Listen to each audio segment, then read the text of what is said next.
Okay, cool. Hey everyone. So this is our Figma camp. It's gonna go on for the next 2 hours. My name's Ritesh, and yeah, we're gonna get started. We have a lot of content to get through, so hopefully we can get through it. And yeah, so so who are we? STEMpump is a student-led initiative that teaches students the best of STEM technologies for free. We cover everything from programming, robotics, even game design. During the current pandemic, we decided to move all of our in-person camps to an online format, and we've been doing that for the past few weeks, with a few more weeks of camps scheduled, so hopefully a few of you are signed up for that. So how does this camp work? So during the stream, feel free to ask any questions in the chat. We're going to get around to answering them. If you have any more questions afterwards, feel free to reach out to us. So here's some overall camp topics. We're going to spend a decent amount of time talking about the basics of design. Then we're going to start diving into how Figma works, talking about frames, shape creation and manipulation. We're going to talk about prototyping, and then we're also going to create an app interface by the end filled with different types of animations. So first of all, what is Figma? Figma is a digital design and prototyping tool. It is a user experience and user interface and user experience design application that you can use to create websites, apps, or even smaller components that can be integrated into other projects. So Figma wasn't relatively well known a few years ago, but in the past few years it's been growing in popularity, where companies such as Slack, Twitter, Zoom, New York Times, GitHub, Microsoft, Walgreens, Square, Coinbase, Dropbox are all using them to accelerate their business in terms of where we are now, because design plays such a huge role in the industry, becoming a lot bigger of a position of power for the companies that do have design versus that companies that don't feature design as well. So first of all, I'm going to ask you to go to figma.com and you can create a free account here. We're not going to be using it for a while, but it'll allow you to kind of play with it for a while before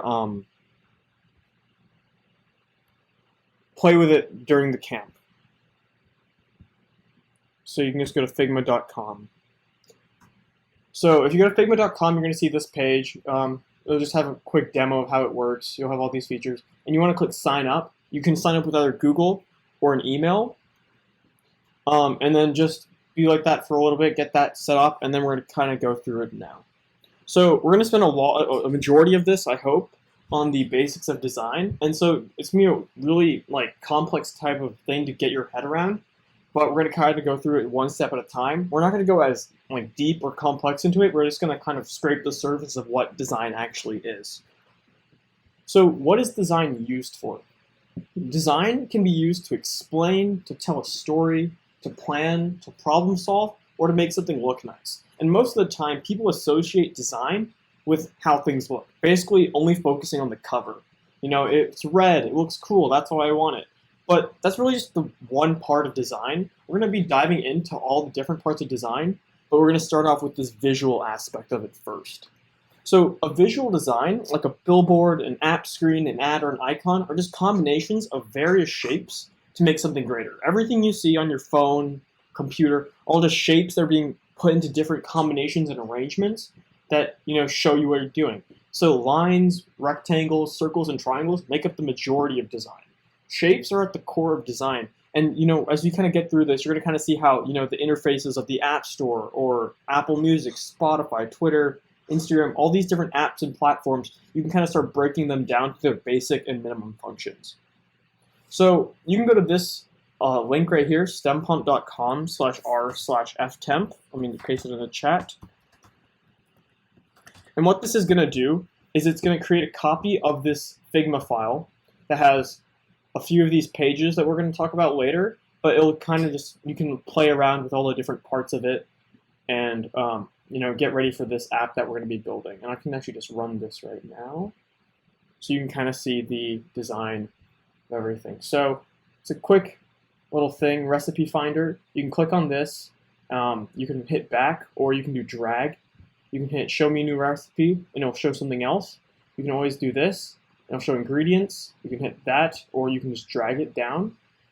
You can do nutritional info, and the same thing, drag it down because it's a modal. And then it kind of just loops through. And then this animation right here is better on this one. It's something called Smart Animate, and it'll allow us to create these really dynamic experiences for the user. So it's pretty simple. It's not that much work, even though it looks like a lot, but we'll figure out how to get it done really quickly. So stempump.com/r/ftemp to get a copy of the template for today's camp.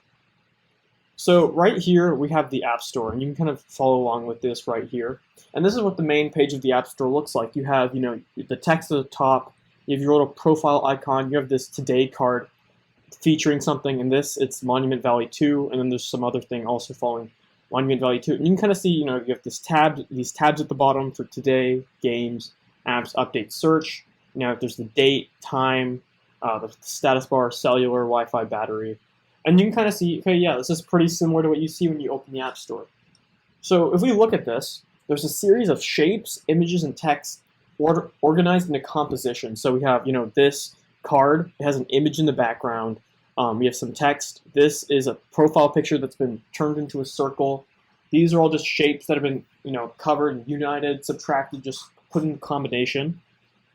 And then you have search. So the designers behind this arranged and created this, interface with a few goals in mind. And some of these goals included, showing popular apps. Like they want to show you that Monument Valley 2 is out in this instance.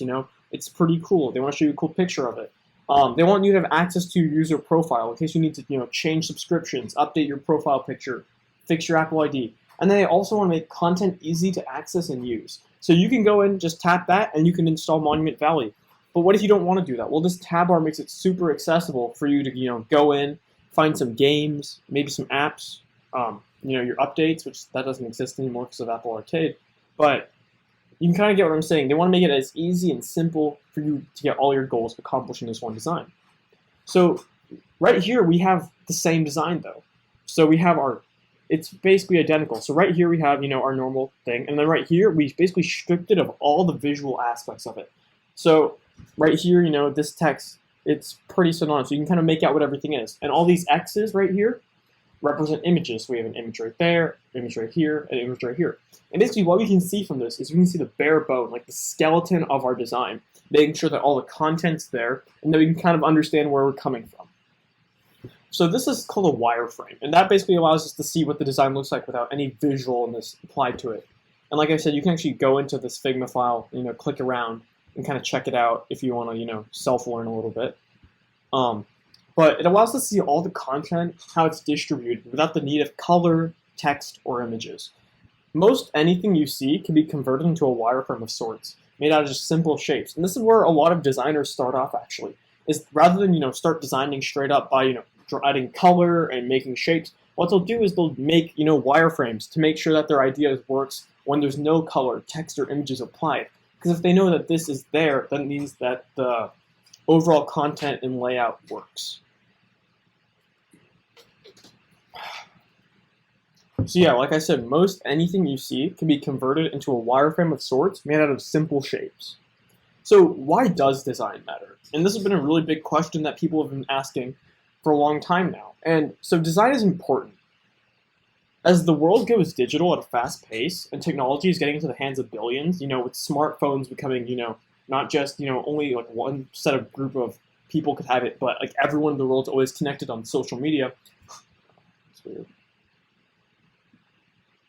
So companies need to innovate and are now competing on the consumer experience. Because if all the products can do the exact same thing, like if every one of your phones can call, then what's the point of, having different types of phones? You need to have a differentiating factor. And that's basically what design has been over the past decade and a half. Design has been that, the differentiating factor in terms of the consumer experience.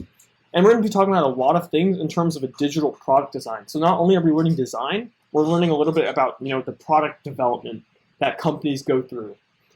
And so design's role was once a nice-to-have feature, but now it's a must-have. For example, you have Uber and Lyft.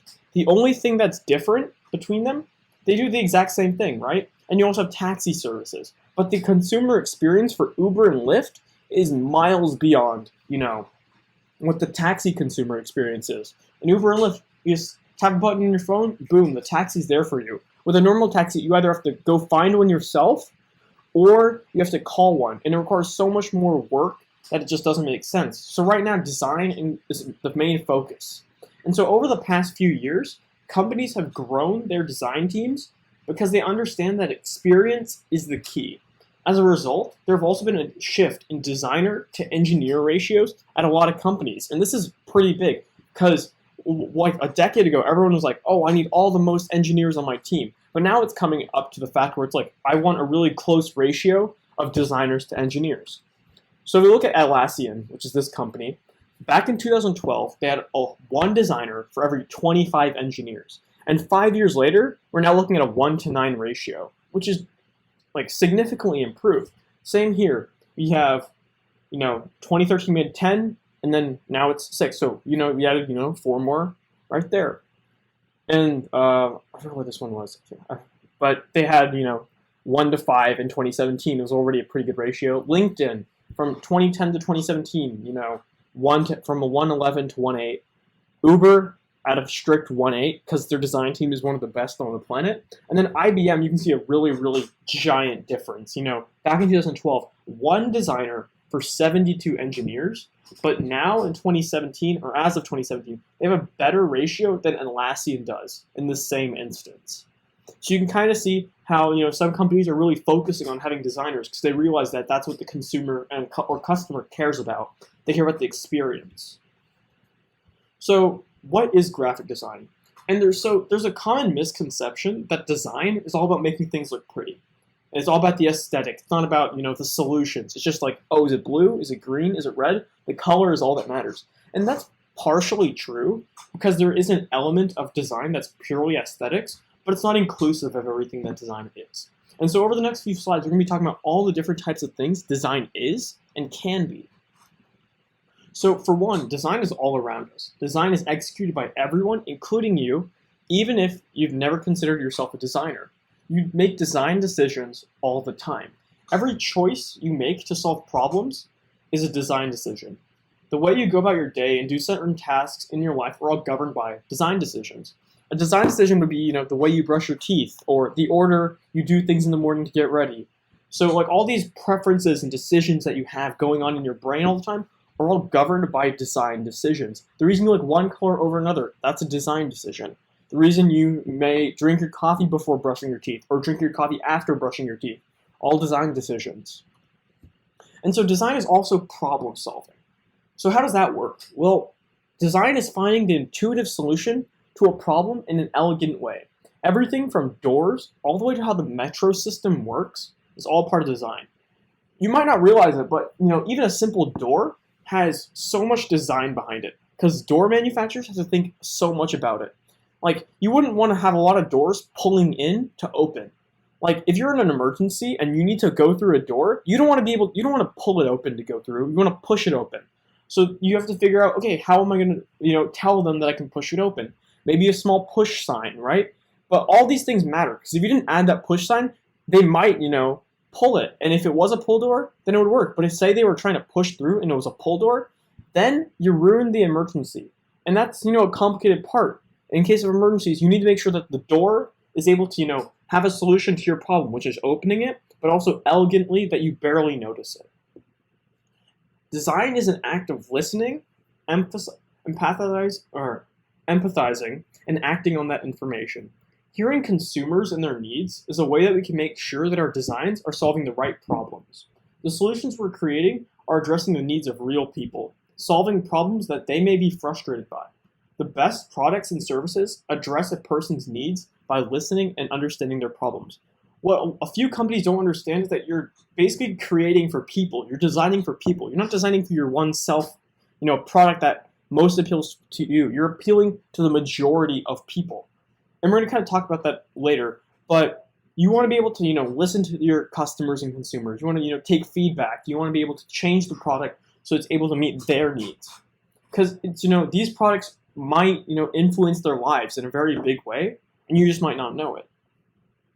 And a lot of companies that don't listen to the consumers or just ignore them and go on their way end up having a poor product because it wasn't designed in terms of humanity. It was designed in terms that they wanted it to be on. Design is also storytelling. This is what user experience or UX design is. It's a part of the tools you have to help people understand what problem you're solving, as well as how you interact with your creation. It's how do we pull in the user into this, project experience. If it's an app, we might have a tutorial on how to use it. If it's, in a physical building, you might have signs to lead someone into the building, or you might lure them in with the architecture. So that's basically the physical representation of what UX is. It's how do we pull in the consumer to, keep on using our app? How do we keep on using their website, our product as a whole? And you basically want to keep on luring them in and then make sure they stay. That's a really big part. Because if you have someone that downloads your app and you're like, oh, cool, I got a lot of downloads, but then they delete it like 10 seconds after, you had a very poor user experience because either something made them react negatively or adversely to the situation. And it's really weird. So you got to make sure that the UX is at the core of what you're doing. And we're going to kind of experiment with that a little bit when we're making our app today, our app's interface. So design is also function, but then form. It's not just about making stuff look pretty, which is, often a consequence of functioning well and offering a great experience for your customers and audience. Design is how it works, something that can be beautiful while being functional. Creating the best solution for your customers' problems is often results in a product that is pleasant and enjoyable to use. And, one of the quotes that I really like from Elena Wheeler, who is a designer, is design is intelligence made visible. Because it's all about, does it function well? Then we can focus on, if the aesthetic follows. But we want to make sure that we can solve the core goals and problems at the forefront. And then, so design is also aesthetic. We did say it's all about function, but there are a lot of positive consequences for solving a problem, telling a story, and making something that functions well. It often turns out being simple and easy to use. There's always still an opportunity here to polish it further. So there's a phenomenon known as the aesthetic usability effect, which is a perception that people believe a more aesthetically pleasing product is easier to use than a less aesthetic design, even if it's not easier to use. And you might think, oh, well, companies like Apple don't have that, and that's true. Apple doesn't have that because they have a lot of, usability towards, a general aesthetic. But then you might have a product like the Virtual Boy. And people might think, oh, that's so cool. It looks so, bulky and all that. But it had a really hard, way of using it, and people were just basing it off how it looked. So it's a lot about, taking in the aesthetic as well as the usability. And then design is practicing. Being a designer entails spending time building your experience level. You're not going to get there on day one.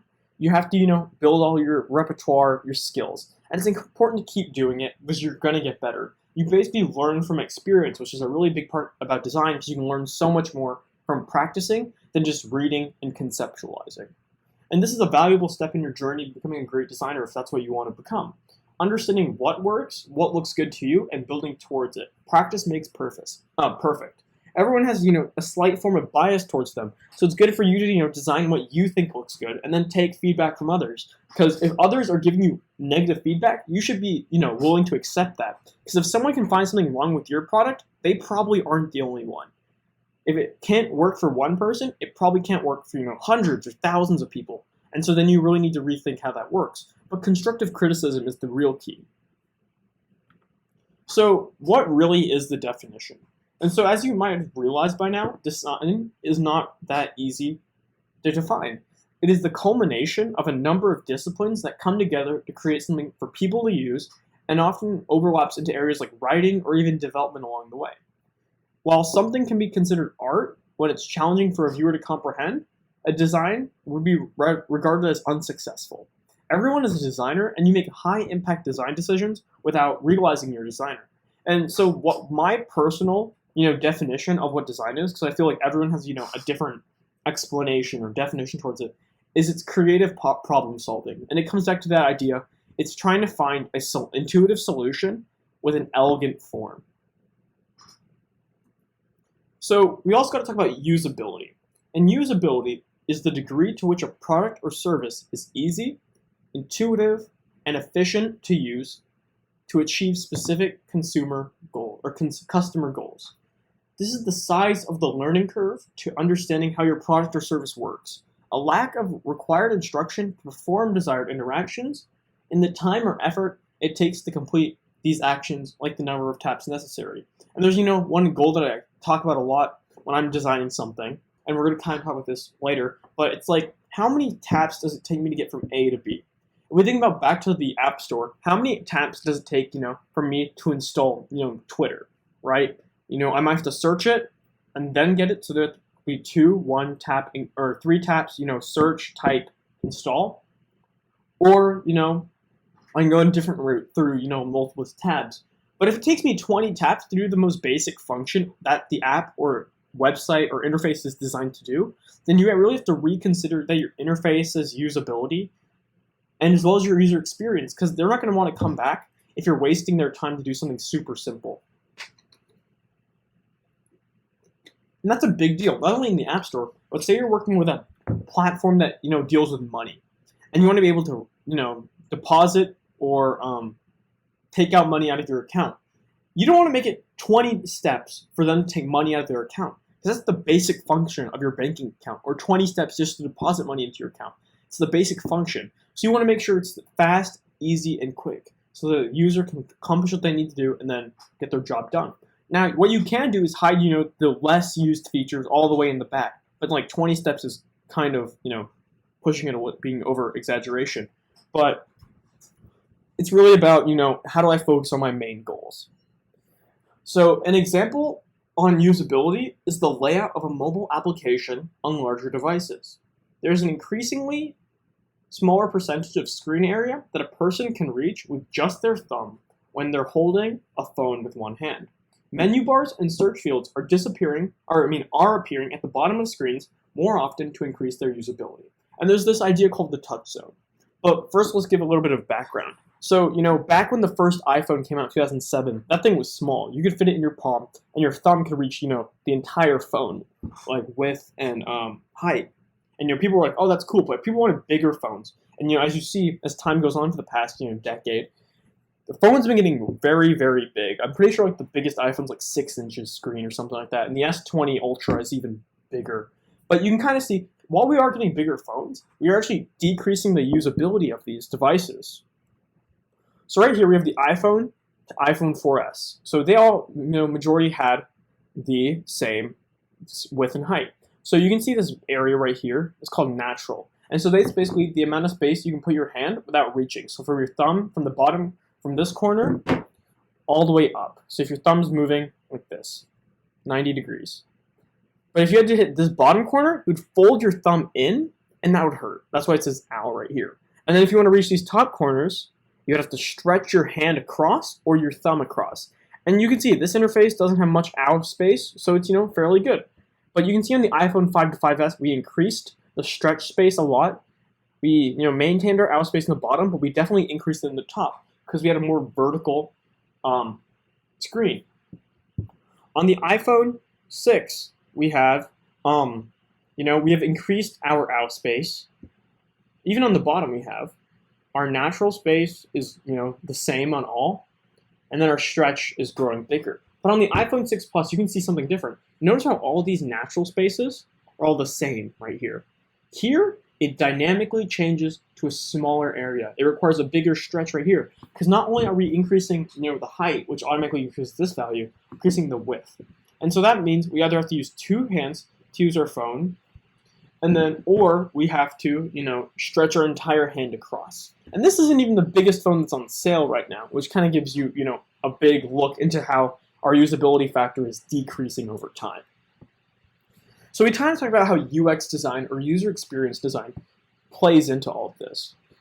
UX design or user experience design focuses on the experience your customers have as they move through your product. You want to organize your product for your audience so they feel welcome and comfortable in your digital space. You want to introduce them to who you are and what your products are. So earlier I used the analogy of a building. In a building, to lure people in, you might use ads or signs. Or if it's a beautiful building, you might use the architecture to lure them in. And that's what you really have to do with UX design and storytelling. You have to be able to pull them in. Because if they, like I said, if they install your app, don't like something, have an adverse reaction, negative reaction, and delete it, you just lost a customer that you probably will never get again, unless you, drastically change something that helps them. And now we're talking about simplicity. And simplicity, you might be like, oh, it's just having the least amount of elements on the screen. But it's actually a lot bigger than that. So one of the key elements to consider when designing is simplicity. As you're addressing a problem, simplifying the customer's experience is essential. Simplicity in design can reduce the level that your customers may be intimidated by it. And you can agree with this. If you see something that's overly complex, you're most likely not going to want to do it unless you have like a dedication or a passion for doing it. But if you're like a normal average consumer and you see something complex, you're just going to, you might get intimidated by it and leave. So often creating something simple is actually more difficult than creating something complex. Because when you're creating something simple, it's condensation. You're condensing stuff. But simplicity in design is not necessarily the opposite of complexity, but revealing of complex information in a measured and easy to digest way. We're not removing. We're moving things around. We're not taking it away. We're moving it around in an easier, easy way to digest. Taking a lot of information and breaking it into pieces for your customers to digest, to convey large amounts of data. And so right here we have a screen from the Apple Music music player. So for example, Apple Music is trying to solve several problems and goals, but hides the non-crucial information behind a modal. I'm going to explain what that is. So Apple Music users, when they open the app, are trying to solve two main goals. One, they want to play and control their music, as indicated right here. And two, they want to find more music. So this player allows them to achieve their first goal, and it condenses into the small bottom if you've used it. But to fix the second goal, Apple Music has an amazing music discovery system, creating customized playlists as well as recommending songs, more playlists, and radio. And so what we see here is we have our simple, our reverse, our forward, our pause, which also turns into a play, our volume slider, our music slider, and then at the bottom we have these three features. So this button will allow us to, see more features such as sharing or looking at more into the artist or the album. And we don't really need to do that from this main page. That's why it's hidden right here. This will allow us to have lyrics to, play to our headphones or AirPods speakers. And this will allow us, to shuffle, change the order of arrangement. So what they did is they decided what are the main features we need to have. Lyrics if someone wants to sing along, connection features, control of their music, but we'll also give them the option to, do more like sharing, as well as, rearranging how their music operates. And so we're going to talk about the hamburger bar, and hopefully all of you have know what this is or seen this. So when Facebook came out, they popularized the hamburger menu. It's a visual metaphor for the rows of options seen in application menus, and it's an icon of three horizontal lines. You can see it, 1, 2, 3. You've seen these a lot. And so if we apply the theory of the touchstone towards this, because if we remember, the hamburger bar usually appears in this top corner right here. And so as you see, it would be fine to reach right here. We can probably get it with stretching. But here, it's an ow, ow, and giant ow. So you can see that what has been happening to this on the mobile, like on your phones and your iPads, is that it's been replaced by something called the tabbed navigation bar or tab bar. So rather than having this, we've been moving to tabs at the bottom, which actually helps our usability because we're able to reach that bottom a lot quicker and a lot faster, and it also makes it easier without stretching our hands. But on the web, the hamburger bar still exists in some instances. But you might be asking why? Because the usability factor on the web is way different. You have a mouse. The mouse gives you so much more freedom to move around rather than your hand does, which is why you might still see this on websites and stuff, but you might not see, tab bars. So it exists in some instances to show external or more information than the page wants to or can show.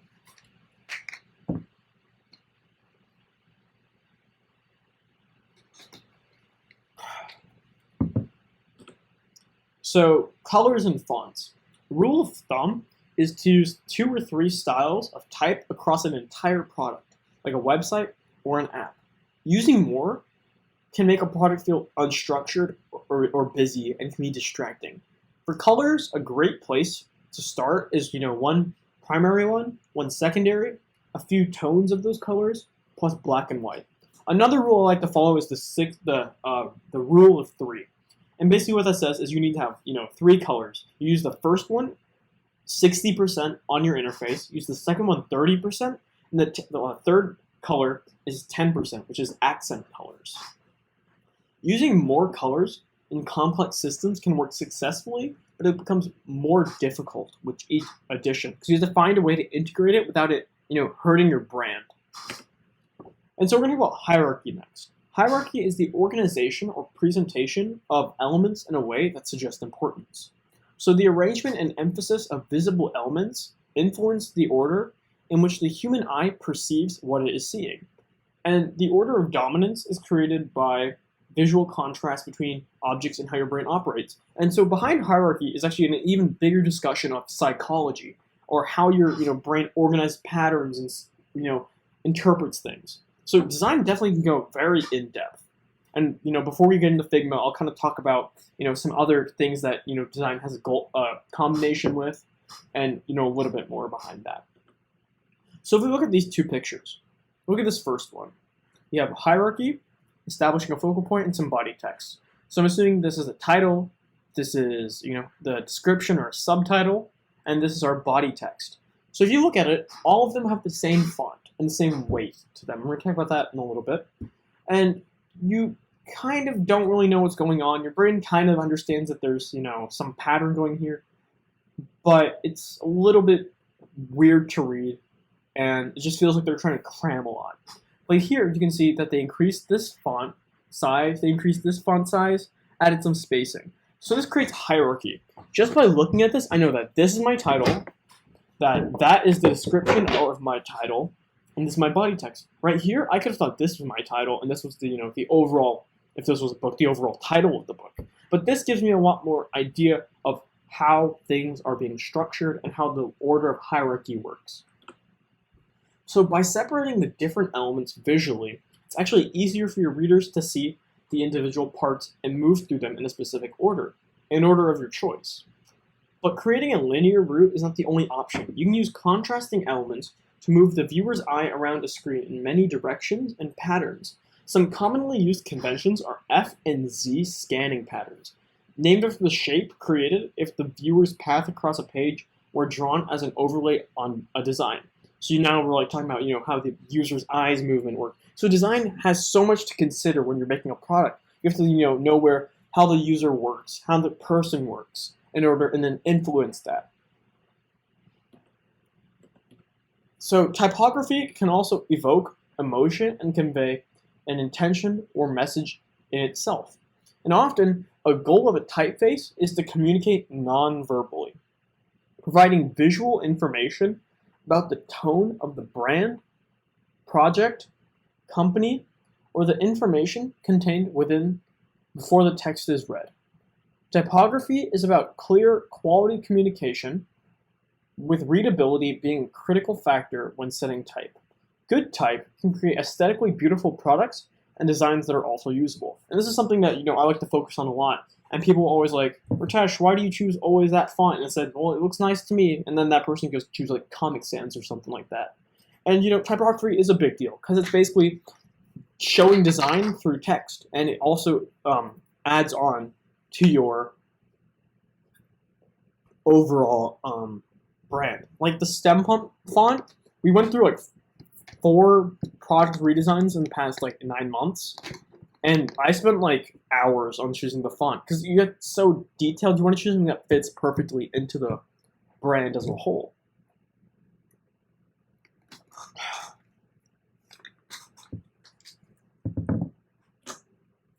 So a lot of typography preference is subjective, like I said, but you can help choose your typeface for its destination. Where is it going? It's going to print, which is physical, digital, or both. You want to make sure it looks good in all the different forms. And who is it going to? You need to identify your audience. If it's, something that's super basic, you might want to go with something strict, clean, maybe Times New Roman, very, strict.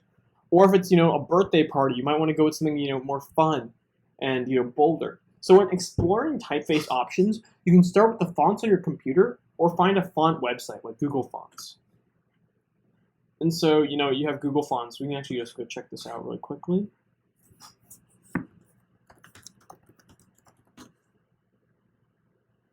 So right here, we have all these, they have hundreds of free fonts. And each one is done for a different thing. So if I just wrote, right, this is some text, you already kind of, choose which ones that you would like. And, you have categories, language, and font properties to, even accelerate that. So if I wanted to find, something, I like working with sans serif fonts, which are, not super fancy. They're just kind of clean like this. I could say, I like this one, Monsterot. And yeah, there's my font. It kind of fits in what I wanted to do. And so on top of that, we have to talk about weight and style. So let's get some terms set. Font is a file for installing and using a set of type in a particular weight and style. A typeface, however, is multiple weights that have a font for each weight together, and they're known as a font family. Weight refers to the thickness of a letter's stroke, and typeface can range in weights from hairline to ultra black and have many fonts in between, while some typefaces may only come in one weight. So you can kind of see this also right here. We have, thin 100, extra light 200, light 300. And you can see it's kind of getting bolder all the way up to black 900, which is usually the farthest that a font weight will go. And then we have all these, these are all our basic symbols. Then we have all these, for different languages or, different ways of writing. So this is our font family. Each one of these is a font, a part of the total typeface.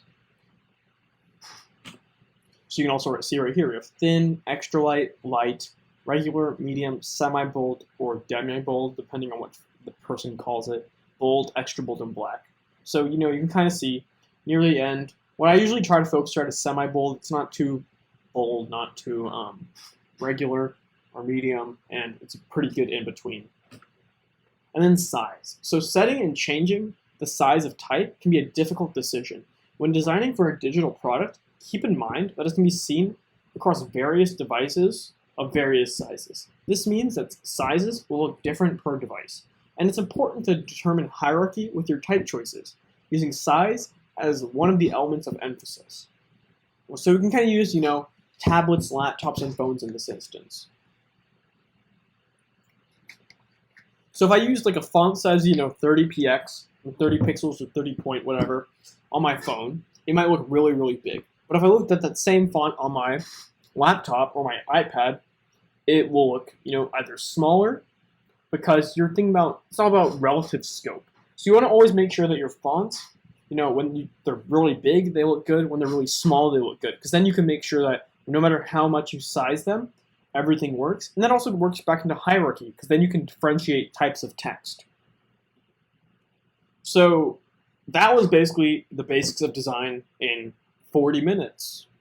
I originally had like 100 slides, and I cut out like half of it for this, thinking that I had way too much. But I can kind of talk a little bit more before we get into using Figma.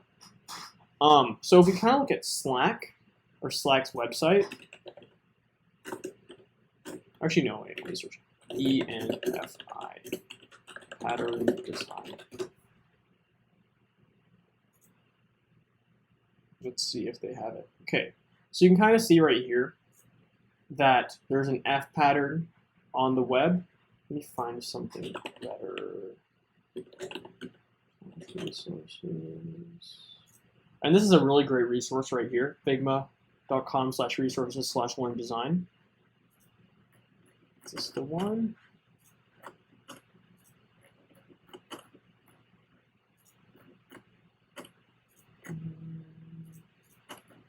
Okay, right here, yes, perfect. So we talked about, our F and Z scanning patterns. So right here we have medium, which is an E scanning pattern, because you can kind of see everything just going to the right, from left to right, back and forth. And you can see right here that Slack has a Z. So you have, Slack's logo, create a workspace, back to this picture right here, and then to get started. And it's kind of a Z. There's something called Gestalt principles that talks about all these different things that go back into the hierarchy principles and design and all the concepts and theories, but there's a lot, and we cut that out just because of time restraints. And so, like I said, if you really want to dive into this a lot more, Figma's, Learn Design pilot lessons is really great. We adapted our course pretty much off of this because of how good it is. Before we kind of go into Figma, I'm going to talk about accessibility and inclusion because that's something I cut out, but it's also something that's really, really important and I want to focus on, especially like right now. So I'm just going to kind of read a little bit out of it and then, we can go straight into Figma.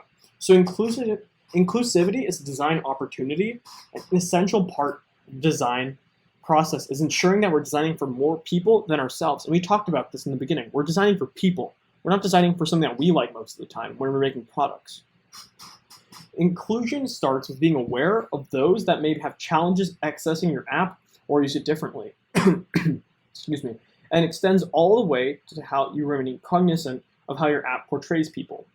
And if you're not approaching design with an intent to, be inclusive as possible, you need to reconsider. And like we said, you're always going to have assumptions based on your own views and bias. But once again, you need to remember that you're designing for humans. One big point whenever I'm talking about design, in any type of meeting or course, is I always have to bring up this one fact. In 2018, the World Health Organization, or WHO, said that over 1 billion individuals, otherwise known as 15% of the population, have some form of impairment. 1 billion is a very large number, even though it's like, oh, it's 15% of the world population. 15% is a very big, number. And so you need to be able to, connect with that 15%, because if you can't design for that 15%, you won't be able to design for that 85% most of the time. So inclusion is designing services or products to be accessible to and usable by as many individuals or groups as reasonably possible while helping to meet the needs of excluded people. Consequently, designing inclusively also improves the product experience for all your customers. Like I said, you can't really design for the 85% without designing for the 15%. One great analogy that I was told a few months ago was, if you're making a bike, you make one size. That one size bike may be a small bike, so a kid can go on it. But if a really tall person wanted to use that bike, a really big person, they would never be able to. So you need to be inclusive by making, bikes for all different sizes of people. Because then you're able to, get you're being inclusive, but you're also, increasing your market at the same time. So all audiences benefit from inclusive design. Every design decision has the potential to include or exclude customers. Inclusive design emphasizes the contribution that understanding customer diversity makes it to inform these decisions, and thus to include as many people as possible. User diversity covers variation in capabilities, needs, and aspirations. And then accessibility. Accessibility, ties back into, inclusiveness. So it's like the degree to which your product is inclusive and usable by the broadest range of individuals. So in physical spaces, we see this, with ramps and elevators. So if I have like stairs and a ramp at a mall, right? The ramp wasn't designed for the normal person that could walk perfectly. However, since it's there, that person can use it, There's nothing wrong with having the extra ramp. It fixes the problem of one person and gives an alternate solution to the other person. It's basically a win-win scenario, and that ties in back to design, something that fixes a problem intuitively and also elegantly. Microsoft's design team is also one of the more amazing design teams out there, and they created this inclusive design toolkit, which highlights how we can all benefit from a designer's focus on accessibility. And this table basically shows 3 situations or 3 time lengths, as well as 4 main things. So you have permanent, temporary, and situational. So we have a permanent, permanent no touch. Like you only might have one arm or no arms. So permanent they permanently can't, use their touch sense. And so it's all about understanding the senses. If you're blind, you permanently cannot see. If you're deaf, permanently cannot hear. Nonverbal, permanently cannot speak. You're going to care for them. But then you're also having temporary situations. If you break your arm, you can't, use it for a while. If you have cataract, you might not be able to see for a while. An ear infection, you might not be able to, hear. Temporary laryngitis might not allow you to speak. And then you have situational. If you're a new parent, that might be hard. You're always caring for your newborn. So, touch. A distracted driver might not be able to see. Bartender, it's very crowded at the bar. Here. If you have a heavy accent, situational speak, you can always, change your accent. And what's so great about this course is they've had so many different books, articles, and stuff to read about. And I definitely recommend reading this. I read this one and it was really, really good. And then the other one is focusing on color.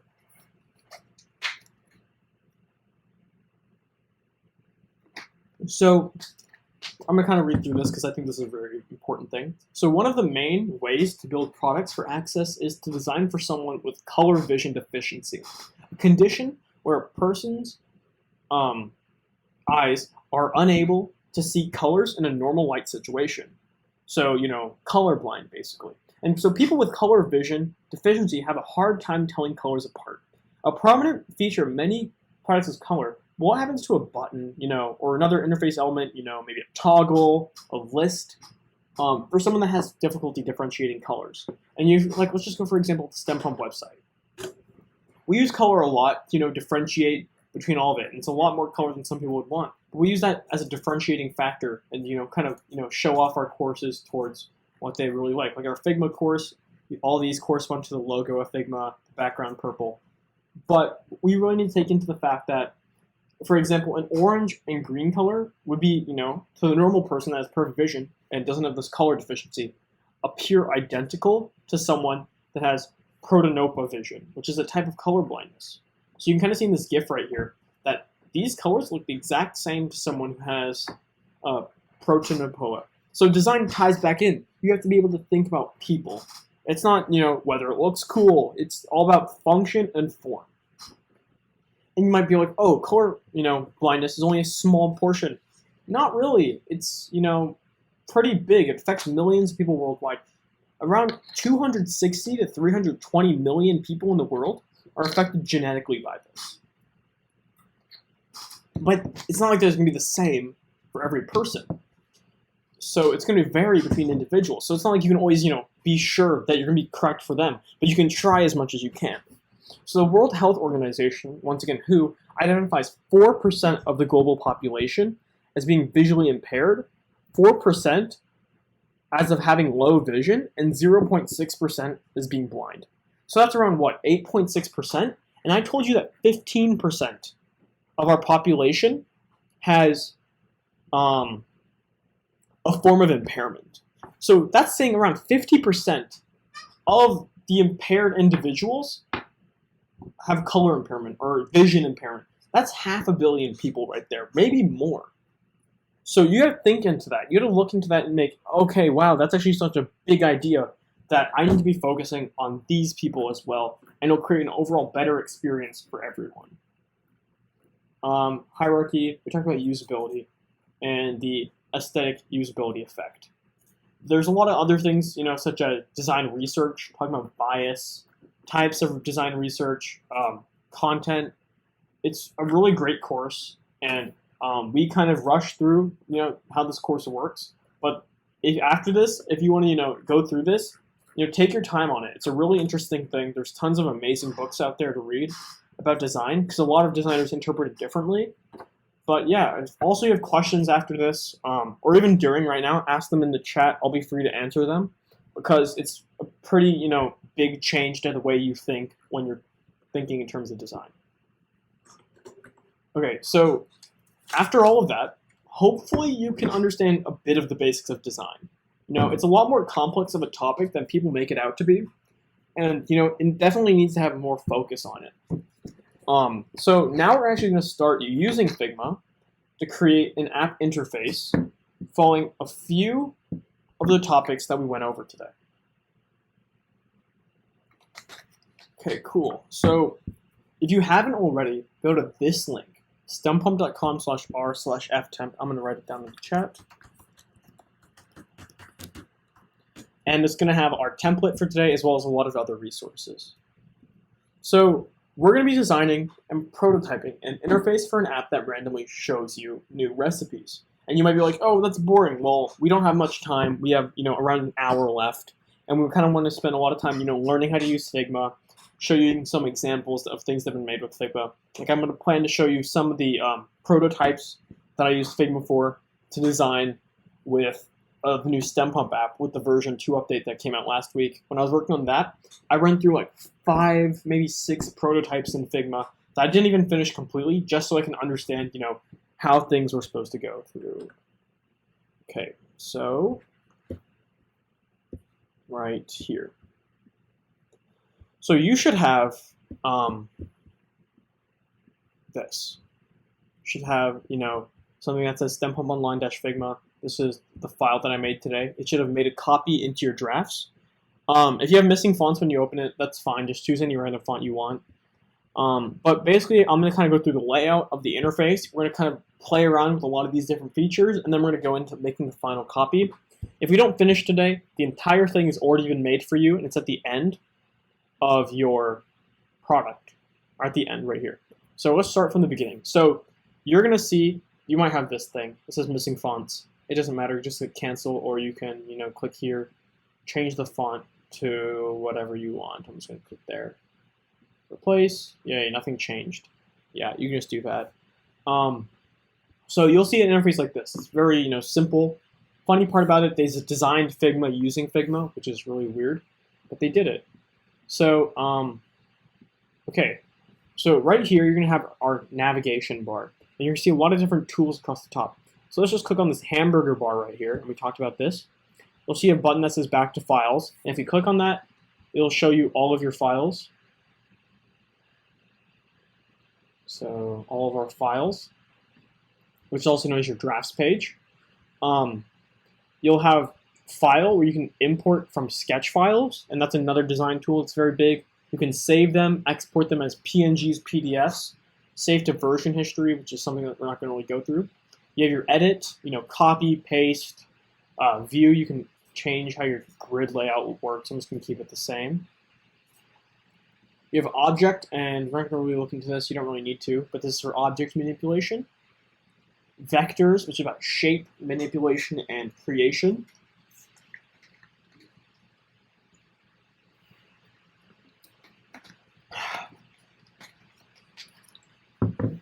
You have text, so modify some text. You have bold, italic, underline, strike through, all these different features. Arrange, to make it centered perfectly and all that stuff. There's a lot of plugins, integrations, preferences, and libraries you can have.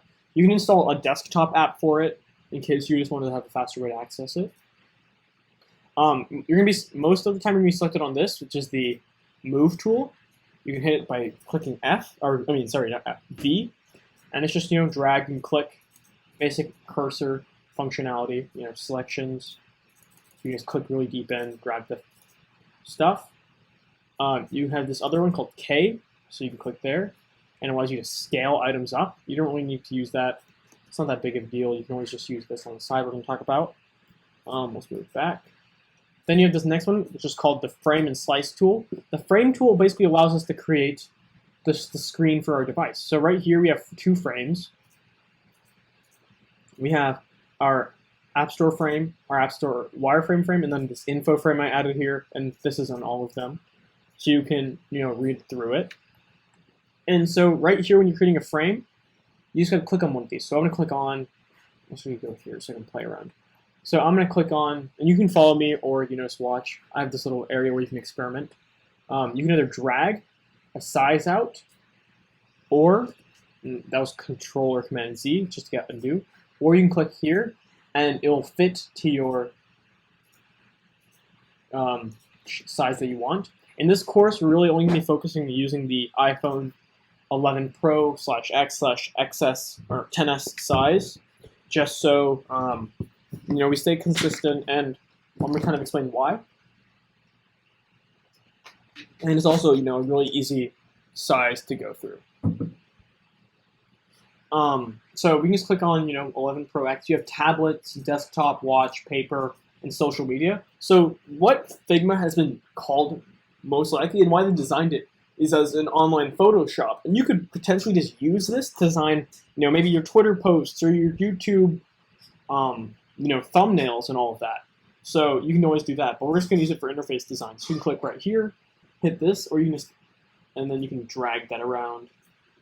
You can rename them by clicking here or clicking there and do the same thing. So you can just write this, my first frame. And then this is my frame. So my frame is basically an outer shell. It's a container. And we're going to basically add things into the container with layering and all these different items to make sure our design looks good. On top of this, we also have our slice tool. And this doesn't really matter. It just allows us to, basically cut things out. It's kind of weird. You don't really need to use it. We're not going to be focusing on that. Then you're going to just change that there. And right here, if you notice, you have all these key commands just to do it. So then we're going to have this, which is the shape tool, basically, is what I like to call it. And you have all these different options. So we're just going to play with these. So you have rectangle. So I'm going to create, you can create a rectangle. Cool. So I'm just going to create that. You have line. I'm just going to create a line right there. An arrow. You can kind of see there's a little arrow tip right there. We also have ellipse, which is like it can be an oval or a circle. Should I get oval? So do that. Polygon. So do just triangle right here. And let's just do a star, because why not? Let's just do a star right there. So we have all these different objects right here. And you can see right here that we have all of our objects underneath our first frame. So we click here, select the overall frame, and then we can click on each of our objects. And to rename them, you can just double click and rename. But you can see this oval is on top of the line. So if I move this ellipse underneath the line, you can see it. So the items that are at the bottom are going to be all the way at the bottom of this, and the items at the top are going to be at the top. And you can still move them around with selections and all that. Let's say I wanted to resize this, back to a circle, and I didn't want to, perfect that perfect circle. I'm like, oh, that looks kind of like a circle, but it's 243 by 240. And so something you do, if you want to scale something, you can always hold down Shift and then drag. And it drags along that axis. But I want to make this into a circle. So along this end, and the iPhone we clicked was the iPhone 11/X or /10, whatever.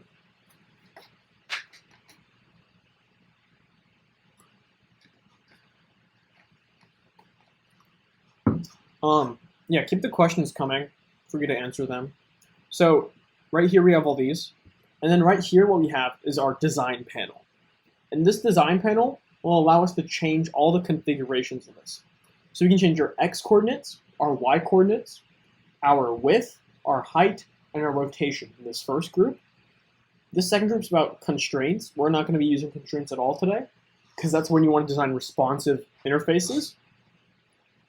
Layer opacity is right here. We're not going to really use that a lot either. This is fill. We're definitely going to use this. Stroke, where you can add lines outside. Effects, and you have shadows, blurs, and then export. When you want to export the entire project, you can export these individual items as their own, PNGs, JPEGs, whatever you want. But I just want to make this into a circle at maybe the top corner of the page. So I'm just going to move these around. So I want to make this into a circle with a width of 100 and a height of 100. And you can see right there, now I have a width and a height of 100. If you click this little link icon right here, you can lock it. So then when I change one value, the other one changes to the same factor, basically. But now, see how if I move it right here, I can still modify it? Because this only applies when you're modifying here. But I want to get it exactly in the top corner, 100 pixels down and 100 pixels to the right. And if we look at our frame, we have a width of 375 pixels and a height of 812 pixels. And so now we can kind of make the assumption that, let's do that. Or we can make the assumption that we can just move wheel, be 1/3 away. So we can click on this, and we'll hit 100 pixels and 100 pixels. And so you'll ask, what? Why? So if I move this around here, our y-axis is changing. So just arc, sweep, that's cool. Oh, the lock? Yeah, so if we have this, I can change this to 200. But if they're both at the same value or different values, and click this, and it'll change right there. So I can put this against the top and make that back to 100. we make that 0, 0, and it's going to be right there. And so we can click on that wherever it went. Whoops. And the reason that happened is because we're at 180 there. That's why it wasn't looking good. So we're looking right there. So for some weird reason, some shapes just act weird. But it's 0, 100. So we can just change that to 100, change that to 200, and then boom. Just like that, we're able to lock it in center. So if you look right here, on this, we have 20 by 91. So I can change that to 100, and it moves to 100. So this might be 100 on the x-axis or y-axis. So if you understand a little bit of how the x-axis and y-axis work on a grid, they'll be pretty easy for you to understand. Let's change this to a different color. So you click on this fill button right here, and you'll be able to change this color to anything you want. You can add your own hex codes right here, and there's already preset document colors that you can pull from, because I've already added in some other colors to play with. And when you said the lock, I'm assuming that was what you're talking about.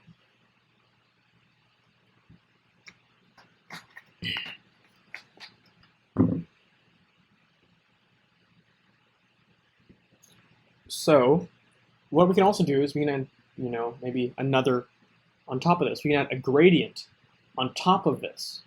So if you click on fill, you can change it to a lot of different things. You can click on this color, right there, color. You can change it to a linear gradient. So linear means from one point to another. I can just change these colors, maybe make that orange. I can make it into a radial gradient where it starts in the middle and heads out. I can make it into an angular gradient, which is kind of cool. It gives it, a feeling of that was kind of cool, right? You kind of looks like it's like real or 3D-ish, I guess. Or you can actually make it into a diamond, where it forms as a diamond and then spreads out. And then you have an image. And so right here you can add your own image in, but we're not going to really do that. This is an example of using that as an image. And so what you can do is you actually can do the same thing with all these shapes. You can add all the same, colors and effects and shadows and all the things. And I really want you to play with it. That'd be pretty cool if you can play with it. Oh, cool. Did someone type into my file? Pretty cool. Nice. So right here, we're playing around with all these different types of tools. So what we can also do is we can also draw some shapes using this pen tool. So I want to draw a shape. I'll use these, and there's my shape. It's kind of weird. I can hit done. So how do you make the frame for all devices? So you can just hit, so the reason they're the same is just to hit the frame button. And the frame will actually be the same for all devices, because if you stick to a same thing, it should work. Previewing it on your iPad messed it up. Well, it shouldn't. If you create it here, right, and I play it, that big piece comes up. So I don't really know. That might be because you're on an iPad. There's an app called, where's it? I downloaded it yesterday. Yeah, Figurative. I can Google that for you. Figma iOS. It's an iPad app that allows you to use Figma on your iPad. I downloaded it yesterday, and it's pretty good. It's free. So, yeah. Where did we get that? On the bottom of the frame of the left. That's from the link here, right here. Yeah, so I forgot to explain. So when you open this, you'll probably have this page pulled up. And right here, you'll see on the left all our pages. So you can go to each page and explain and check out each one. So right here, using the pen tool, or P, you can just draw, different shapes that you want, and it'll create them for you. So you might be like, oh, I want to use polygon tool, but here you can create, more shapes with curves maybe. So like if you can use curves, and there's this, Bezier theory type thing where you can, mess with these curves. See, like that's the shape I made. And then you can, it'll start with a stroke, but you can add fills by hitting this button. And the automatic one is a white gradient. So then what we have right here is, yeah, we have talked about a pencil tool. Not much use for it. I mean, it kind of does some cool things. You don't really need to use it. There's a text tool, super important. So I can just add text. You can drag a text box, just like Microsoft Paint. Type some stuff in. You can change fonts. So I can change it to DM Sans, one of my favorite fonts. All the Google fonts are automatically loaded in here. So you can basically search any Google font you want. So let's just do a random one that we'll find.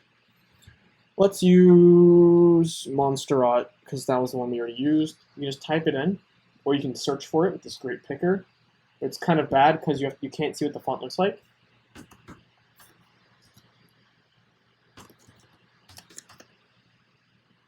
Might not be there.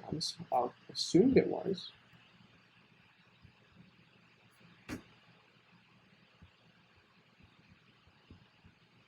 Now there it is. There we go. The fox jumped over the fence. So you have this text. You can add your own fills. You can make it centered, right, top, middle, or bottom middle. Change, font weights. One really great thing I love about this tool is you can always do math in it. So say you want to start at 0, and you want to make sure you spread out the entire way, and you want to have 20 pixels of gap on each side. So what I do is I'll do 20, and I'll do minus 20. But then you say, oh, that doesn't make sense. So what you want to do is we're going to do 20 minus 40. So then minus 40.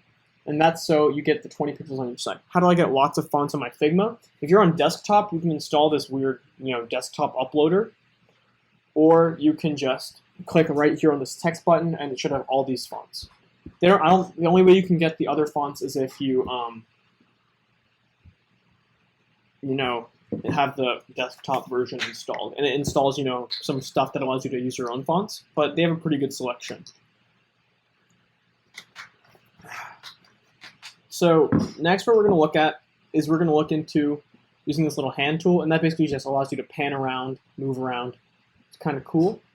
This is really cool. So they have like a feature, kind of like Google Docs or Slides or Sheets or anything that's collaborative with them, where you can add comments and it's collaborative. So I can write, hey, this is a comment. And when I'm working with others, I try to use this a lot because it allows you to be a lot more collaborative and working with other designers in a content area where you can play around and stuff. So that's basically the beginning of using Figma, and we can actually work on shape manipulation now. So let's create a quick button. So let's create square, and so let's make it width of 45 and height of 45. And so if you zoom in close enough, you'll see these little circles come up, and that allows you to round the corners. You're going to make a circle around.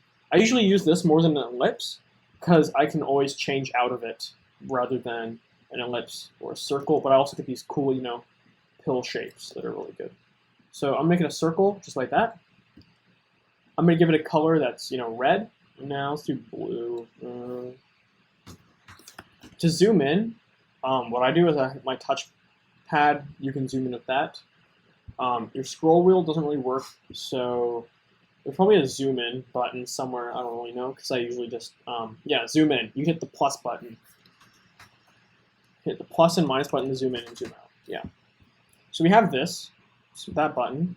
And what I'm going to do is I'm just going to, draw an X across using my pen tool. So I'm not going to be very scrappy about this.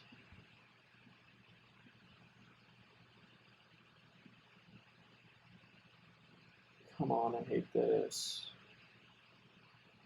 I'm just going to make a really quick, X like that. It's kind of garbage.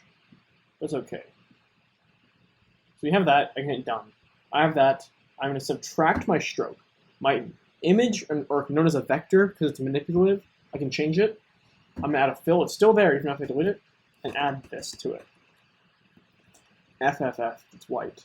So there's my little button. It's kind of trash, but that's okay. So I can group these by hitting them, and then hit Command or Control G on the side, and then I can move it as one, and I can open it, go into it, change it, and all that. But a better idea is, actually let me show you. So if I had a background, if I was formatting for dark mode, I'd give it, black background, or 0, 0, 0. And that kind of looks cool, but what if I want to make that black? Well, I can go in here and change that color, but there's a lot easier of a way to do that. And so the easier way is this. We can use some tools called shape manipulation. So if I hold shift and click on both of these, this top item comes up. So you can do create component, create multiple components. We'll talk about that in a little bit. You can use as a mask. We're not going to go over that today, but that's also another concept. And then you have this one called union selection. So you can click on that, and it turns white. And basically what that does is it combines them. But we don't want that. So if you click on this little arrow next to it, you'll see all these. Union, subtract, intersect, and exclude.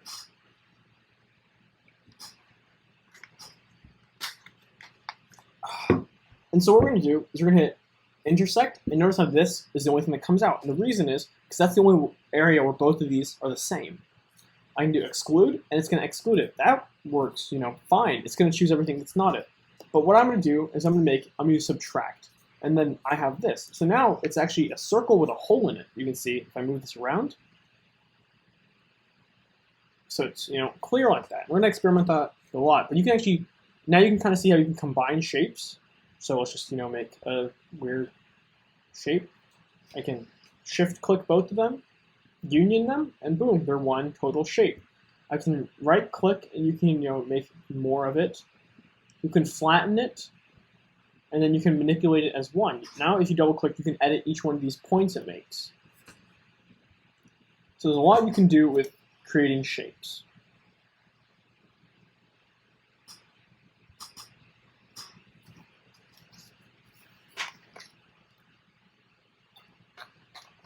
So we got around 40-ish minutes left, looking pretty good. So in the next 40 minutes, we're going to be creating our interface and going over how a design system works. Okay, so if you look on this left side, you can click on Design Framework. And then you'll see all these different things that have been made. So this is a copy of the iOS 11 design template.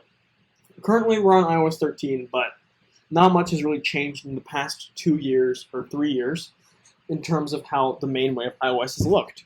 And you can find these online for Android, Windows. There's so many of them that exist, but we're just going to use this because it's easy. And so you can look that every element here is manipulative. So if I wanted to grab this part, that's an image. But I can grab this icon. I can even grab the inside of this icon. I can grab this Wi-Fi. I can go deep in. So that's the best part about this, is that you can really choose so much out of it. And this kind of gives you a good idea of how their sizing works, how they're using multiple shapes to create something bigger, which is what we saw originally. You can make wireframes out of all of these. Because if you look at presentation resources, I made a wireframe of this App Store layout, and you can still basically make it out.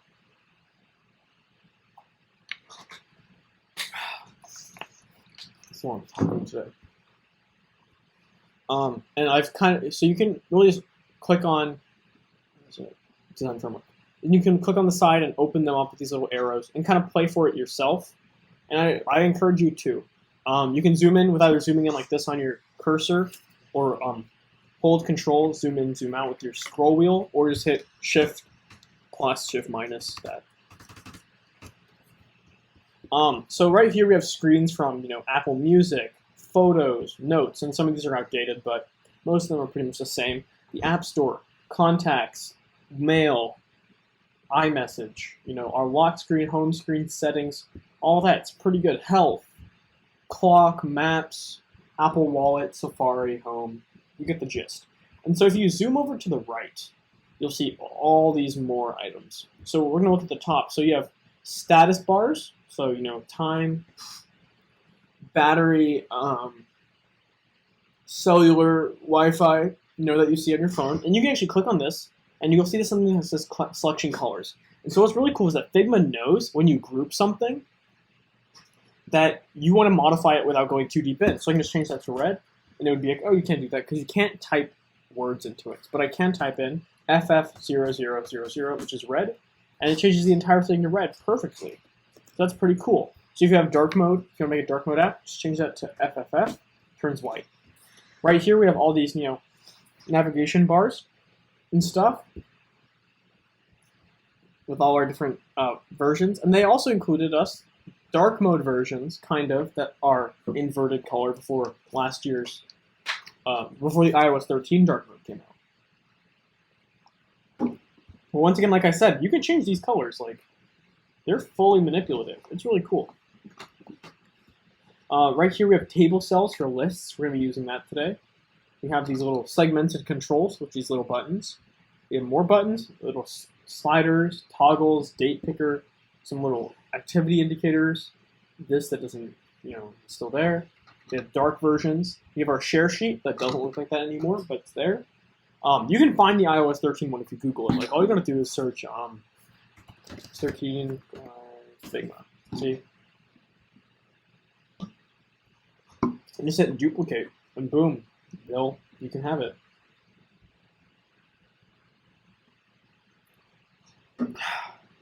And this one's pretty good too because it gives a lot more, dynamic type. But I don't think it's fully updated yet. But that one's pretty good. It's a lot more complex. You have your screens on the front, keyboard types, dark keyboard types, colors, types of text, control center broken down, toggles, icons, more icons, yay, toggles, these 3D touch or haptic touch indicators.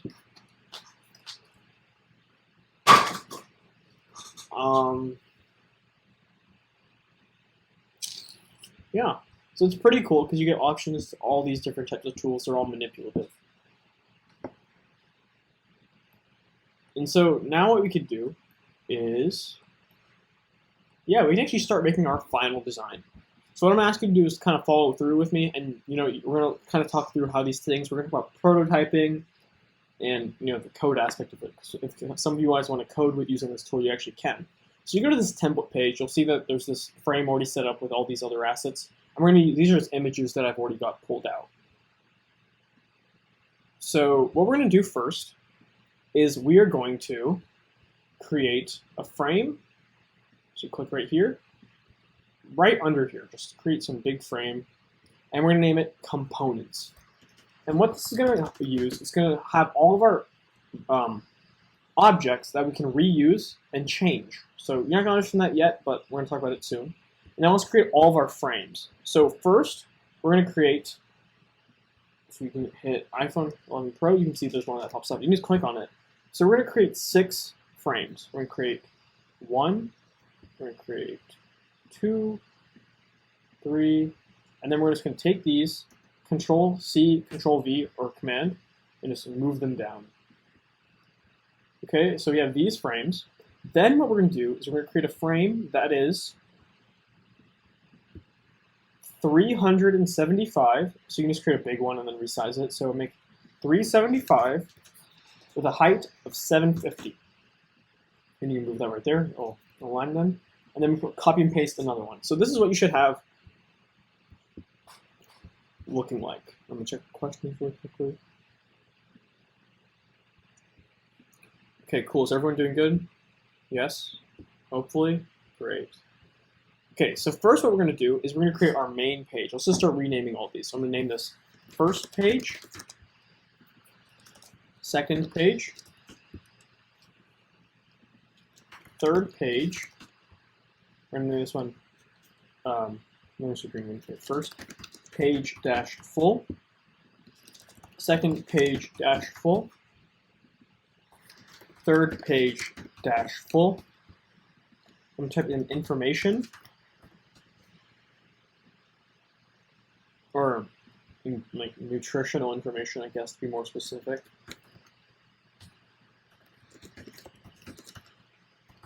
And then the last one is going to be ingredients. So first what we're going to do is just grab in some status bars for all of these. So if you go back to our design framework, you can go to this area, and you can basically just click on it, Control-C, Control-V, or Control-C, or Command, whatever. Go to your vector template, and you start pasting them in, rearrange it on the first one. Okay, we're going to go back to our design framework, grab this little bar at the bottom, Control-C or Command-C. Go back here, paste it, and then drag it inside. So you'll see if it's outside, it'll say a name for it, but if it's inside, it won't say a name, and you can look on the side that'll show that. Excuse me.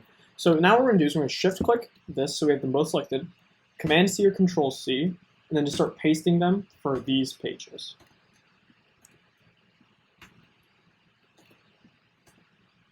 So now they all have that. Then what we're going to do is we're going to grab this little bar, Control C, and paste them for these. That's going to move to the top, and just move that to the bottom.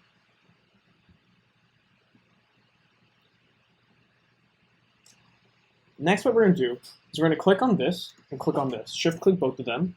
And then we're going to hit this little button right here. It says Independent Corners.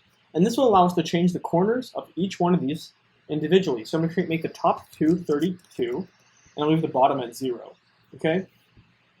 And you can change them for whatever you want. Next, what I'm going to do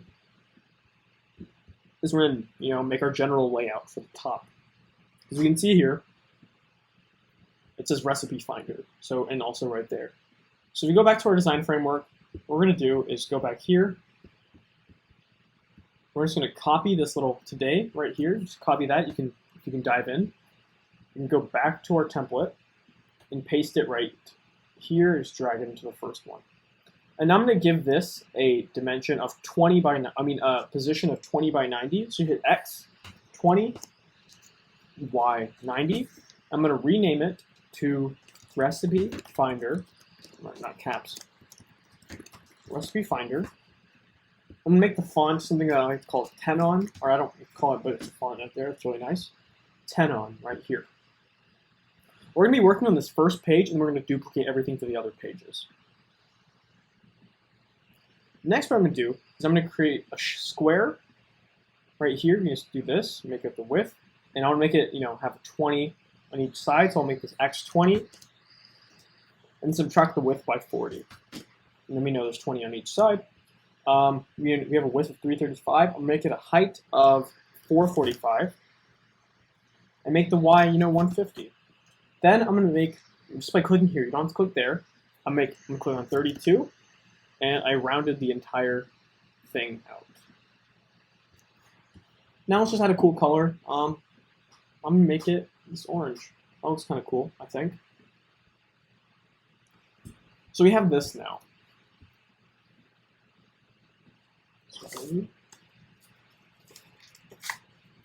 And so now what we're going to do is we're going to start styling it. So if you go back to our design framework, you kind of want to take a little bit of this and reformat for ours. So I'm going to copy this, shift click, Control C, go back, paste it right in here, and we're going to align it to the bottom corner. These red lines will pop up. Holding shift and using your arrow keys, you can move it. I'll move it right there. Okay? Hopefully that makes sense right now. Then I'm going to change the font to Tenon. You can use whatever font you want. I don't care, but I'm just going to use this one. And we have this. I'm going to kind of re-click it, go back in. Then I'm going to rename this to Cheese Pizza. And move this down. Change that to 14 ingredients. 30 minutes. And if you go in these three, you can change it, even more. So I can change that to that. And you can change, the text of how it looks.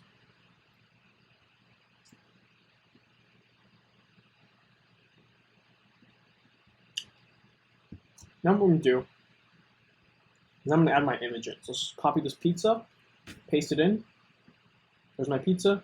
I think it's kind of big, so I'm going to resize it. You can give it a width of around 295.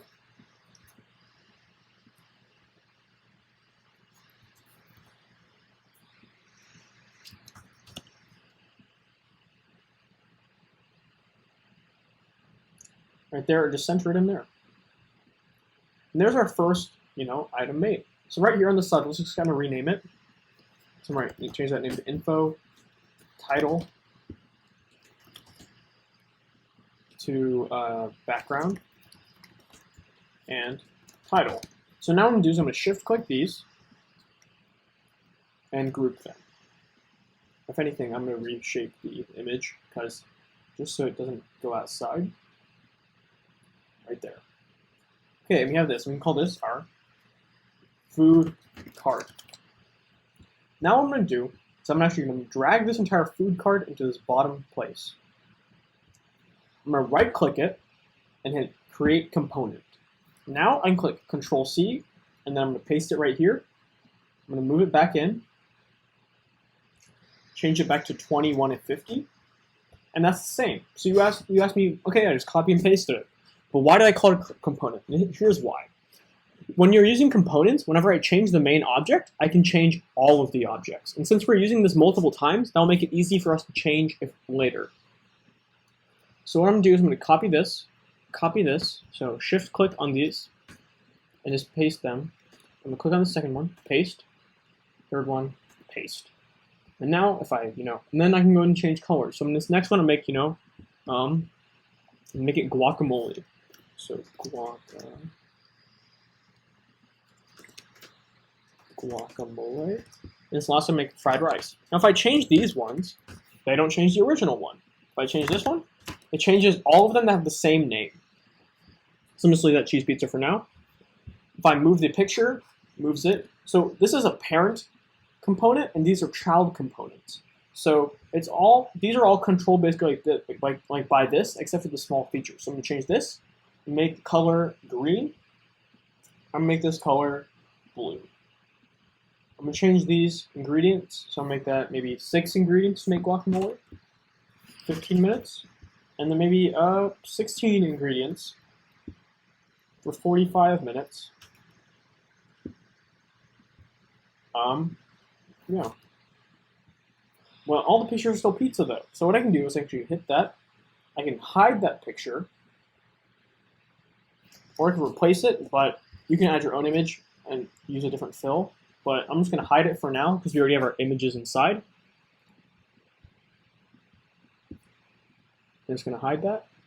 We're going to copy this photo of guacamole, paste it in here, just, center it. Then what I'm going to do is I'm going to click on my fried rice image, paste it in, just drag that in. Cool. I have my first 3 things. So I'm going to do is you can't move that into the food cart, so just group them as a card.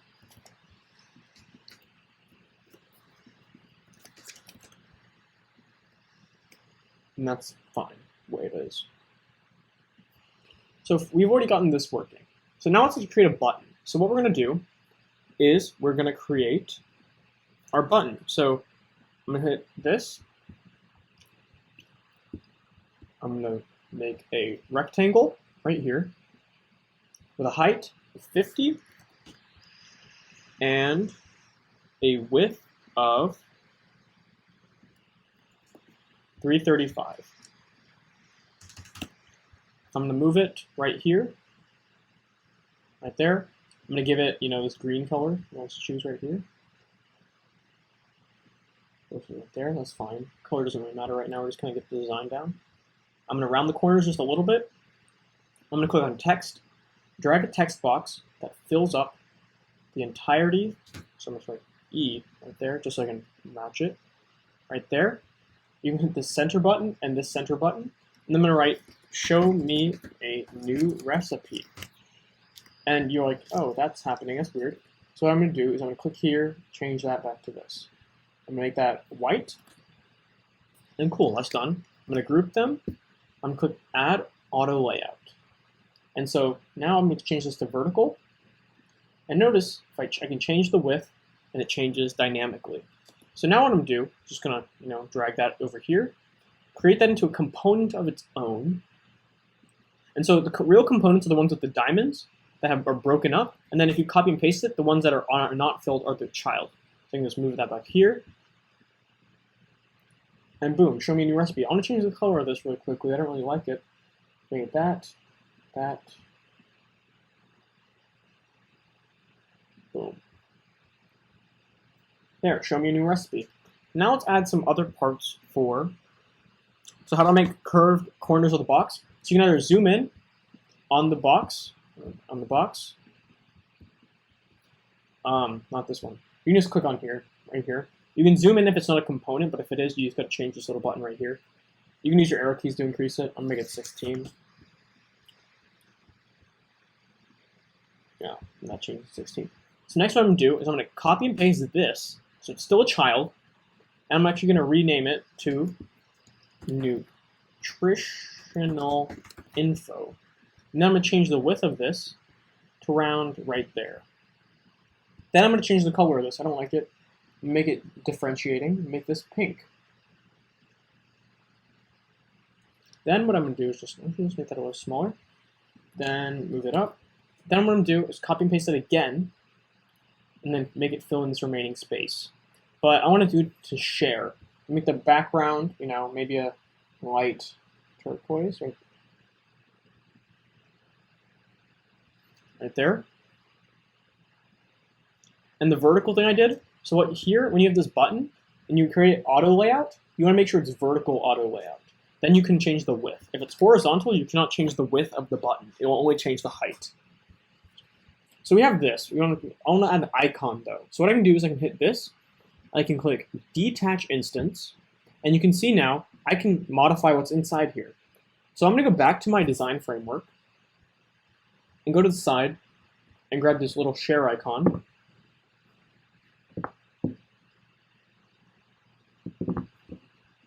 I'm going to copy this,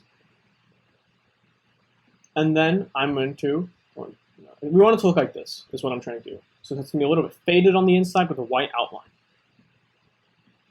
So I go back here, I can delete nutritional info, I can paste this icon in, I'm going to center it. What you also want to do is right click and remove auto layout. This way you can basically control it, without ruining up either one. So what I'm going to do is I'm going to open this, you can dive deep in, I'm going to change the stroke. Actually, I don't even need to, yeah, there. I'm going to add a stroke around it of 4, 5. And you can see if I increase the stroke, that's weird. It should be working like that. Add stroke. Okay, there, yes. So you want to hit add stroke. And that makes it bigger. What I want to do is make that icon. So you can click this and lock to make sure that it stays the same, or make it 40. Center it right there. Then we're going to click right here, change that fill color to FFF and FFF. So now it looks like that. What I'm going to do is I'm going to make this into an opacity of 55. That doesn't work, 55. I'm going to move this outside. And you can see, oh, that now works. So I can subtract that. It's now set at 55, but let's bring back our stroke. Our stroke was 1 pixel. So rather than changing, if I add 1 pixel, you can see it's in black. I change it to white. Oh, it's white still. So what you want to do is rather than add an opacity to the fill, you want to add an opacity, so I can make that white as well, to the layer. So it overall impacts the entire thing. And boom, just like that, we have our little icon grid. So I'm going to start grouping these now. So I can group these, group. I'm going to call this button grid.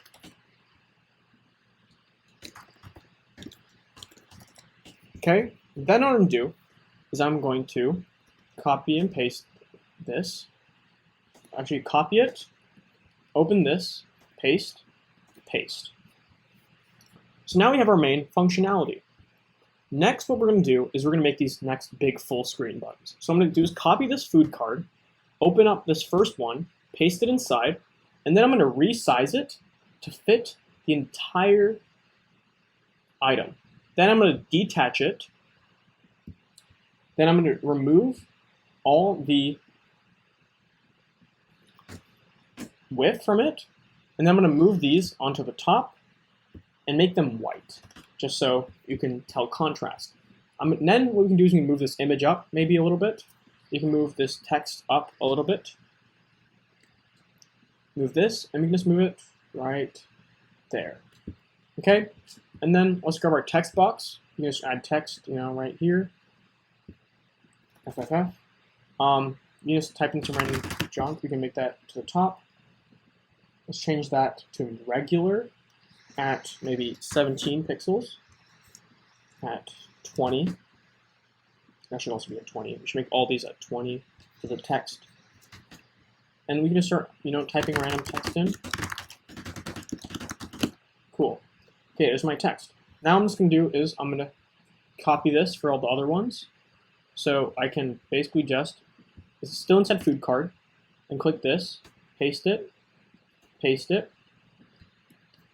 move this up, move that up right there, and we're still going to change those to FFF.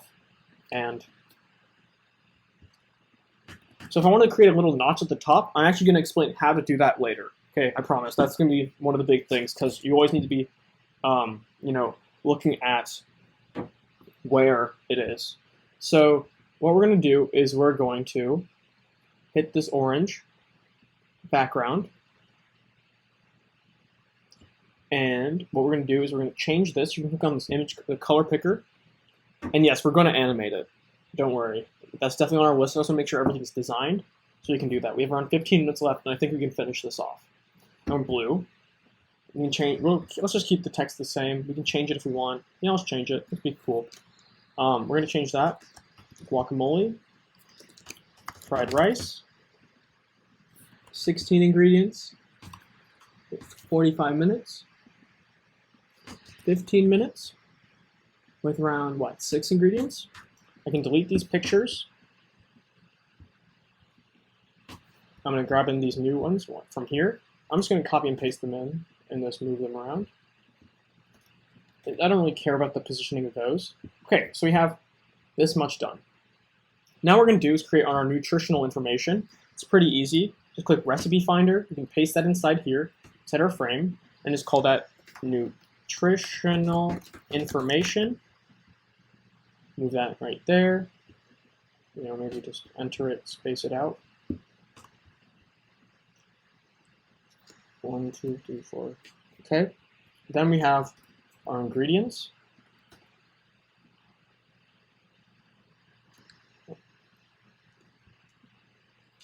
One, two, three, four.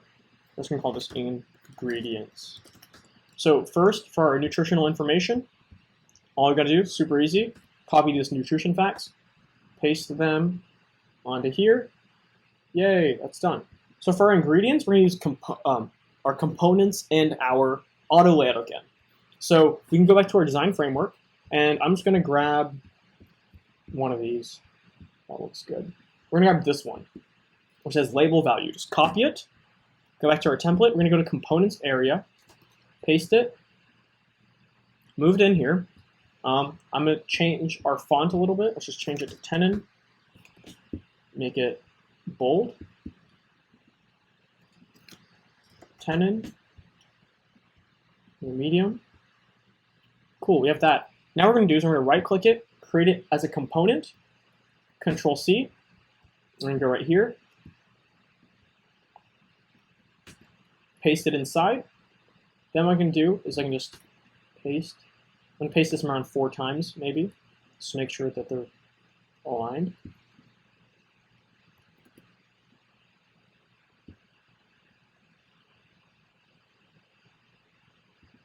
Okay, that seems like enough. I'm not going to type too much. So what I'm going to do is right here, I'm just going to write ingredient. So remember, like I said, if the names are the same, they will be the same right there. I can hit 0 because I don't want that to look like that. Not like that. 0. I'm going to write, maybe you need 4 of those. Cool. So this is it, right? Our final version that I made had, buttons and stuff that you can, use, but we're going to work just fine without them. And if you want to experiment with how that worked, you can play around. All I did was use shapes and the subtract with other shapes to do that. But we're going to animate it because we only have around 10 minutes left. And if we have time, maybe we can get through that. So what we're going to do is hit this prototype button right here. And this now opens us up in prototype mode. So what we're going to do is we're going to change your device to the iPhone 11 Pro. And then you can choose what color you want your device to look like. I'll make it silver. I want my background to be purple to match this course. There. Cool. So what I'm doing is I'm going to click on this thing that says show me a new recipe. and I'm going to drag it to this. And then what I'm going to do is I'm going to click on tap, navigate to second page. So it's going, when I tap this, it's going to go to here. Rather than instant, I'm going to make it smart animate. And that's a smart way of automatically doing all the hard stuff for us and making it look cool. And so you can do the same thing with this, and then you can loop this back around. And now if you hit play, it'll open up a new tab. And then we have this. You can click back here to the first one. If I hit this, you can see it fades in and it has this cool weird animation applied to it. But if I click here and here, nothing happens. It'll just tell me to click there. So let's add some more functionality to that as well. So when I click nutritional info, I want this to show up. So I'm going to click here. I'm going to drag it to this. I'm going to sit on tap. And instead of navigate to, I'm going to do open overlay. And then I'm going to do manual. And so where do I want it placed? I'm going to move it right here. Add, close when clicking outside. Add animation behind overlay. Move in and up. And that might have been a lot. But what it's going to do is now it's going to move up and then it'll move out of the way. So if I now run it, nutritional info, if I reload the page, what's it out there? Up there. Now you can see it pops up and pops out whenever I click out of here. Well, let's make an easier way of closing out. Actually, but first let's just connect all of them together. So connect, and you have to move them all manually just so it knows. Connect. There. Okay? And that might be a lot. So now what we're going to do is click on this nutritional information, and then we're going to click interaction on drag. So when we drag it, it will go down, and then we're going to do close overlay. Pretty easy. So now if I go back here, nutritional info, I can drag it up and down. That's pretty cool, as long as we have these other things applied to it.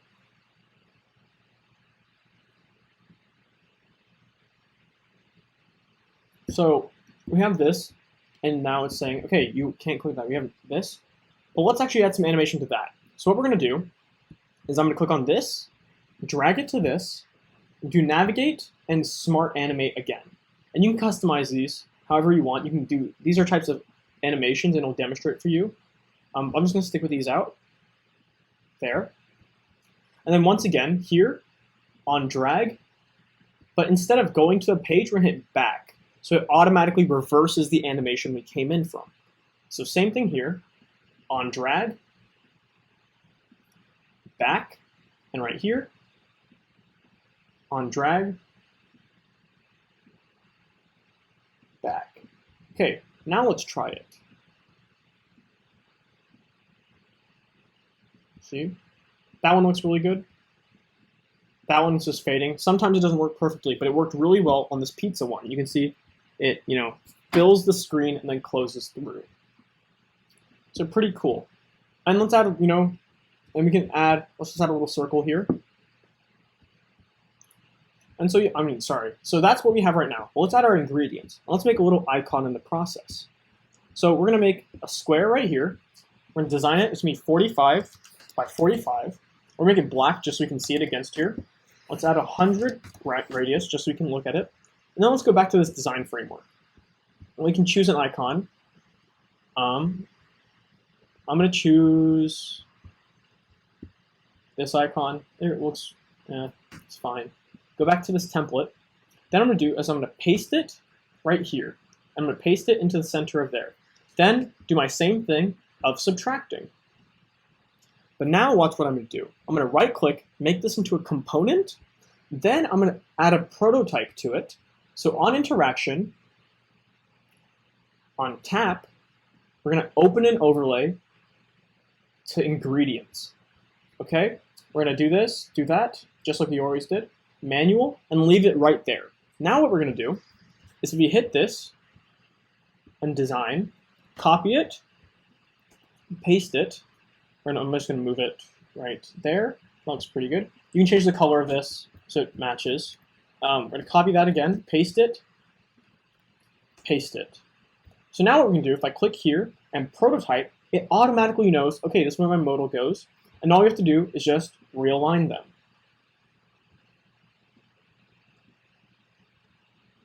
Right there. And this is looking like a lot of wires right now. So then let's also click right here and do our drag thing that we did last time. So on drag, close overlay. Oh no, that was not good. Reload the page.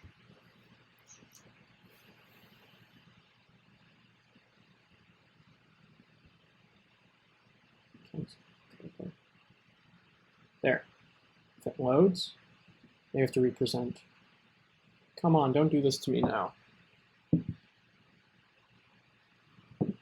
Okay, so now if I hit play,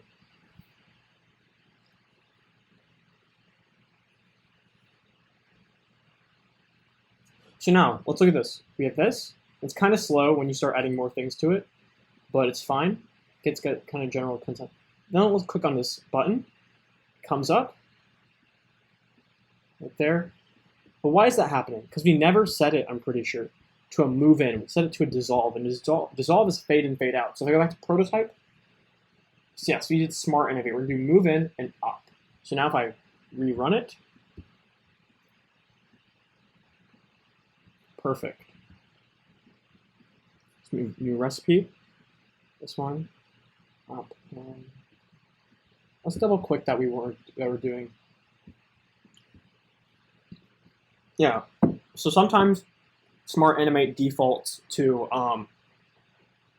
just dissolve when it can't figure out where things go, but that's okay. Well, our cheese pizza one worked great. Okay, so that was basically all we had today. So, you know, getting done a little bit early. There's a little bit more extra stuff I did here with this back button and this close button, but you should pretty much know how to do it from what we've done today.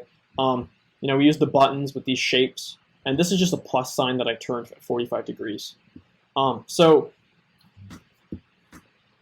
if you didn't finish today's, and you want to kind of look back at the video that we recorded, later today, at this link, you'll be able to watch today's stream. It'll be uploaded, you'll be able to watch it. So this was our, you know, we have a lot of camps planned. We've been through all these ones with check marks. We have FTC judging on Friday. We have Inventor starting on next Tuesday, RPG Maker next week, Java the week after, and then Artificial Intelligence the week after.